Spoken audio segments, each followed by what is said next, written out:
नमस्कार, मी विजया वामन. फक्त फडणवीसच फसतील अशी व्यवस्था शिंदेंनी केली, पण कधी? शिंदे फडणवीसांपेक्षा उजवे ठरले.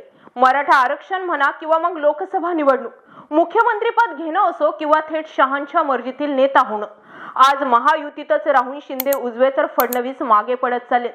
लोक बोलताना फडणवीसांना नावं ठेवतात तर शिंदेंना उजवं मानतात. त्यामुळे प्रश्न पडतो, फक्त फडणवीसच डॅमेज होतील अशी व्यवस्था शिंदेंनी केली तर कशी केली? पुढील 5 मुद्द्यांच्या आधारे समजून घेऊयात नेमकं शिंदेंनी फडणवीसांपेक्षा स्वतःला कसं उजवं ठरवलं ते. 1. सामान्यांमध्ये रमणारा मुख्यमंत्री ही प्रतिमा. शिंदे मुख्यमंत्री किंबहुना मंत्री आमदार होण्याआधी देखील सर्वसामान्यांमध्ये रमणारा माणूस अशी त्यांची इमेज होती. काळाच्या ओघात राजकारणात मजल दरमजल गाठत गेल्यावरही शिंदे या आपल्या प्रतिमेला जराही धक्का त्यांनी लागू दिला नाही आणि त्यांचं मुळातच त्यांच्यावरती लोकांनी विश्वास ठेवून शिवसेनेच्या आमदारांनी त्यांच्यासोबत बंडात सहभागी होण्याचा निर्णय घेतला.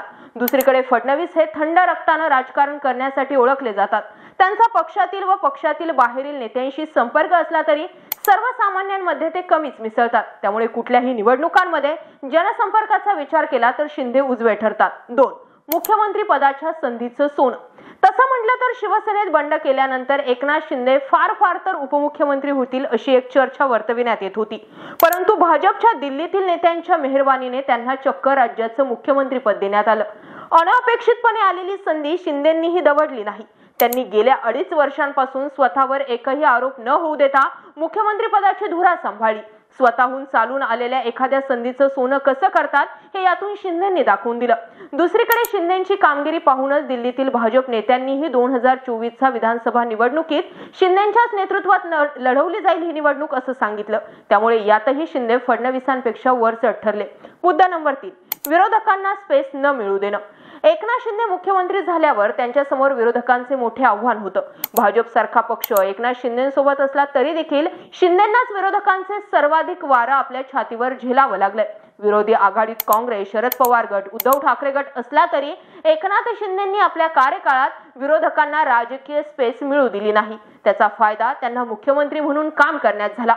विरोधी पक्ष आपापल्या मुद्द्यांवरून सरकारला कधीही कोंडीत पकडू शकलं नाही. याचं प्रतिबिंब आपल्याला 2.5 वर्षातील हिवाळी, पावसाळी व अर्थसंकल्पीय अधिवेशनात दिसून आलं. विरोधक शेवटपर्यंत आपली जागा शोधत राहिले. यामुळे शिंदेंनी आपला कार्यकाळ पूर्ण करताना कोणतीही अडचण येऊ दिली नाही. मुद्दा नंबर 4. लोकसभेतील स्ट्राईक रेट. शिवसेना फुटीनंतर झालेल्या पहिल्याच लोकसभा निवडणुकीत शिंदेंनी कमाल केली. ठाकरे गटाच्या तुलनेनं कमी जागा मिळवूनही त्यांनी आपला स्ट्राईक रेट चांगला ठेवला. शिंदेंना 15 जागा मिळाल्या होत्या, त्यापैकी त्यांना 7 जागा जिंकता आल्या. तर दुसरीकडे उद्धव ठाकरे गटानं 21 जागा लढवल्या, त्यापैकी त्यांना 9 जागा जिंकता आल्या. तर दुसरीकडे भाजपनं उपमुख्यमंत्री देवेंद्र फडणवीस यांच्या नेतृत्वाखाली केवळ 9 जागा जिंकल्यानं महायुतीत शिंदेंचंच पक्षात वर्चस्व असल्याचं सिद्ध झालं. तसं पाहिलं तर भाजपसारख्या बलाढ्य पक्षानं महायुतीत लोकसभेच्या सर्वाधिक जागा लढवल्या होत्या. परंतु शिंदेंच्या तुलनेत भाजपचा स्ट्राईक रेट हा कमी होता. हे अपयश केवळ भाजपचंच नव्हे तर फडणवीस यांचंही आहे. त्यामुळे लोकसभेच्या निकालानंतर त्यांनी सत्तेतून बाहेर पडत पक्षाचं काम करण्याचा इरादा व्यक्त केला. मुद्दा नंबर 5. मराठा समाजात ठसा निर्माण केला.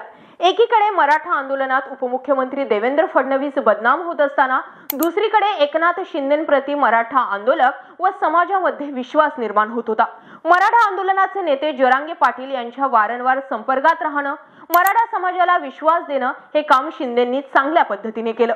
शेवटी राज्यातील सर्वात मोठ्या समाजात स्वतःबद्दल विश्वास निर्माण करण्यात मुख्यमंत्री एकनाथ शिंदे यांना यश आल्याचं नाकारता येणार नाही. तुलनेत उपमुख्यमंत्री फडणवीसांनी मराठा आंदोलकांकडे केलेलं दुर्लक्ष त्यांना चांगलंच भोवताना दिसलं. मराठा आंदोलनावर भाजपच्या नेत्यांनी वेळोवेळी केलेल्या आरोपांमुळे फडणवीसांवरील समाजाची नाराजी अधिकच तीव्र स्वरूपाची होत गेली. आपल्या वाचाळवीर नेत्यांना फडणवीस का आवर घालत नाही म्हणून मराठा समाजामध्ये असंतोष वाढत गेला. काही प्रमाणात याचा फटका देखील लोकसभा निवडणुकीत भाजपला सोसावा लागला. दुसरीकडे शिंदेंना मराठा समाजाचा वाढता पाठिंबा हा त्यांच्यासाठी जमेची बाजू ठरत गेला आणि याचमुळे एकनाथ शिंदेंचा दिल्ली दरबारी वजन देखील वाढत गेला आणि दरारा सुद्धा वाढला. एकंदरीत जर बघितलं तर कळूनही दिलं नाही आणि जिथे पिन मारायची तिथे नकळतपणे पिन एकनाथ शिंदेंनीच फडणवीसांना मारली. ज्यावेळी एकनाथ शिंदे हे फडणवीसांच्या ताटाखालचं मांजर बनून राहतील असं शिंदेंनी शपथ घेताना वाटलं होतं, मात्र याचं सगळेच गणित उलटे झालेत. एकनाथ शिंदेंनी स्वतःला मुख्यमंत्री म्हणून सिद्ध केलंय आणि फडणवीसांपेक्षा आपणच उजवा आहोत हे सुद्धा त्यांच्या वेगवेगळ्या कृतीतून दिसून आलंय. या पलीकडे जाऊन तुम्हाला काय वाटतंय? एकनाथ शिंदे, देवेंद्र फडणवीस, अजित पवार यांच्यामध्ये उजवा नेता कोण ठरू शकतो?